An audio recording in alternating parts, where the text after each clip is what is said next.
Bonjour à tous et bienvenue sur cette vidéo qui sera consacrée à l'ABM. Déjà pour commencer, l'ABM, qu'est-ce que c'est? L'ABM, c'est une stratégie marketing qui va reposer sur la prospection de comptes spécifiques qui sont eux à haut potentiel de conversion. Donc lorsqu'on souhaite faire de l'ABM, on va chasser un petit volume de sociétés et on va se donner les moyens pour que ces sociétés deviennent clientes. Dans cette vidéo, moi, je vais vous montrer les différentes étapes qui vont vous permettre, depuis Faro, de justement mettre en place cette stratégie ABM. Donc au départ, qu'est-ce qu'on peut commencer par faire? Donc on va commencer par chercher un petit groupe d'entreprises. Donc ce sera nos comptes stratégiques. Donc là, vraiment, dans la stratégie ABM, il est vraiment, vraiment important de bien travailler sa segmentation. Donc là, en l'occurrence, quand je souhaite faire de l'ABM, moi, une des premières choses que je vais faire, c'est regarder du côté de mes clients et je vais me demander qui sont mes meilleurs clients, qui sont les clients qui ont la lifetime value la plus élevée. Donc je vais prendre un exemple concret. Donc admettons que la société Permis Informatique fasse partie de mes meilleurs clients. Dans ces cas-là, depuis Faro, quand je suis ici, ce que je vais pouvoir faire, c'est utiliser ce bouton qui va me permettre de cibler une entreprise en particulier. Donc je viens renseigner le nom de la société, hop, qui va m'intéresser. Permis informatique. Et pourquoi est-ce que je fais ça? Puisque lorsque je suis ici, je vais avoir la possibilité de regarder tout simplement quels sont les critères de ciblage qui vont me permettre de définir la société permis informatique. Et donc là, ce que je vais essayer de faire, c'est reproduire ce ciblage et chercher à identifier des sociétés qui vont ressembler à permis informatique. On clique tout de suite sur le bouton ciblage. Donc lorsque je suis ici, je vais avoir la possibilité de voir donc, les différents critères qui vont me permettre de définir cette société. Donc j'ai l'activité, donc je peux utiliser ce filtre-là. Bien entendu, si j'en utilise pas d'autres, bah, ma recherche sera trop large, donc j'aurai trop de résultats et ce ne sera pas possible de faire de l'ABM.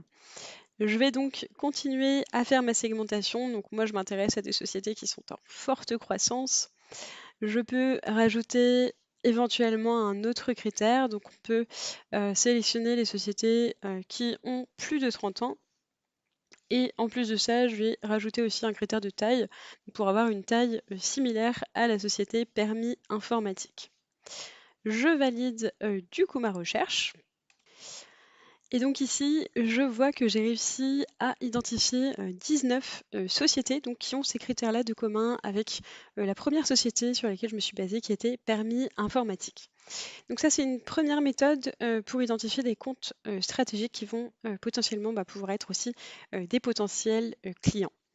Deuxième option qu'on va avoir sur la plateforme, donc si je reviens sur mon formulaire de départ, je vais bien sûr pouvoir utiliser donc, les critères de ciblage sur les entreprises pour pouvoir identifier une typologie très spécifique de société. Donc, je vais utiliser les mêmes critères de ciblage que j'ai fait donc, sur ma recherche à partir de permis informatique. Donc ici, je viens sélectionner les ESN. Je vais prendre le critère sur la forte croissance. Je peux prendre un critère sur, on va dire, la croissance des équipes par département. Hop, je rajoute bien sûr mes conditions pour avoir quelque chose de très finement ciblé. Je valide ma recherche. Je rajoute un critère de segmentation sur la partie effectif. Et dans cet exemple, là, j'ai 33 sociétés qui ressortent, donc c'est normal, hein, j'ai une recherche qui est un petit peu différente de ce que j'avais fait initialement en partant de permis informatique. Maintenant que j'ai pu identifier justement ces comptes stratégiques, je vais pouvoir établir une liste de contacts avec justement les décideurs, les influenceurs au sein de ces comptes. Donc pour ça, je peux me rendre dans l'organigramme qui est présent juste ici pour chacune des entreprises et je vais pouvoir y retrouver donc, mes prospects. Quand je suis ici dans l'organigramme, j'ai sur la partie de gauche les différents départements de la société. Donc je peux sélectionner le ou les départements qui vont m'intéresser, où je vais justement pouvoir identifier tous les prospects, tous les managers qui pourraient être en contact avec un problème que moi j'ai pu identifier. Donc je fais ma sélection ici, je sélectionne les prospects qui sont intéressants pour moi et ceux-là, je vais pouvoir directement les ajouter donc dans ma liste ABM. Hop. Donc ici, je l'ajoute dans ma liste par défaut qui est ma liste ABM du coup pour mon premier trimestre 2023. Quand on fait de l'ABM aussi, il faut savoir que notre objectif, ça va être de recueillir un maximum d'informations sur nos comptes stratégiques et bien sûr ainsi que nos cibles donc avec lesquelles on veut établir un lien. Et donc pour cela, il va falloir qu'on se pose quand même quelques questions. Des questions du type quelle est la typologie de société que je souhaite cibler, donc quel est son code NAF, quel est son secteur, son chiffre d'affaires, quelle est la taille des sociétés que je souhaite cibler, mais je dois aussi me poser la question du momentum. Je vais devoir me demander quel est le meilleur moment pour contacter ces sociétés, ces prospects et par quels moyens aussi. Est-ce que c'est du téléphone? Est-ce que c'est de l'email, du LinkedIn? Il peut y avoir bien sûr d'autres méthodes. Une autre question que je vais devoir me poser, c'est sur le contenu. Qu'est-ce qui va être le plus approprié? Donc une chose qu'il faut vraiment qu'on garde en tête, c'est que notre objectif dans cette stratégie ABM, c'est vraiment d'attirer un prospect vers un produit, vers un service, parce qu'il répond à un des problèmes que ce prospect vit. Et donc, par conséquent, ce prospect il sera vraiment susceptible d'être intéressé par notre solution.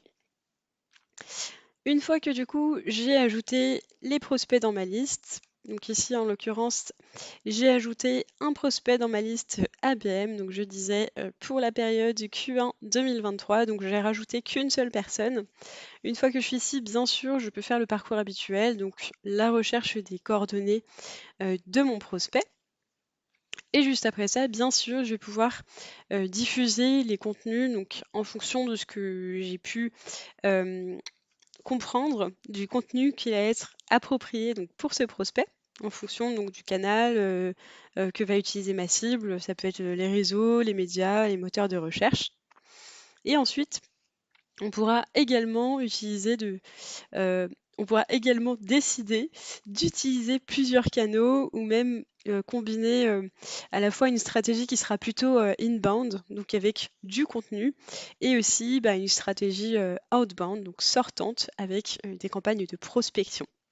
Donc, pour vos campagnes, bien sûr, de prospection, directement depuis Faro, vous allez pouvoir pousser les contacts donc, vers une campagne Lemlist, vers une campagne HubSpot, ou bien sûr exporter sous CSV le fichier de prospect, ce qui vous permettra de pouvoir importer cette liste de prospects dans vos outils, donc la grosse machine, Wallaxy, ou tout autre outil que vous pourriez utiliser.